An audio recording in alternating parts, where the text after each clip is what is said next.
Erling Haaland មានកំណើតនៅថ្ងៃទី21កញ្ញាឆ្នាំ2000នៅ Leeds ប្រទេសអង់គ្លេស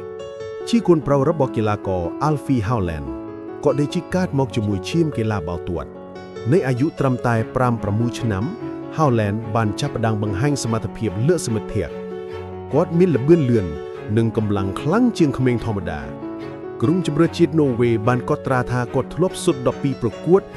122គ្រាប់ក្នុងកម្រិតកុមារនាំ2015 Haaland ជួយរួម Brian FK នៅអាយុ15ឆ្នាំទោះបីមិនទាន់សុទ្ធបានក្នុងក្រុមធំក៏ដោយក៏ត្រូវបានក្រុមចំណាប់អារម្មណ៍ដោយសារទំហំរាងកាយបូកស្ទាយសុទ្ធជើងស្ដាំដ៏ខ្លាំង Solskjaer មុននឹងទៅ United ចេះនឹងអ្នកដែលបានបង្កើត Haaland ជាកីឡាករដ៏គួរឲ្យខ្លាចនៅ Molde គាត់បានសុទ្ធ20+ គ្រាប់ក្នុងទីបំផុតបង្ហាញថាគាត់នឹងក្លាយជាកំពូលសុទ្ធបាល់ថ្ងៃណាមួយក្លឹបធំៗច្រើនចាប់អារម្មណ៍តែ Haaland ជ្រើសរើស Salzburg ដើម្បីការពង្រឹងខ្លួនការសម្រេចចិត្តនោះប្រែក្លាយជាជំហានសំខាន់សម្រាប់អនាគត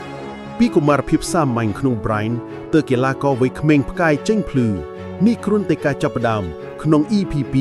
យើងនឹងឃើញ Haaland ក្លាយជា Grab by Goals Machine នៅ Salzburg និង Dortmund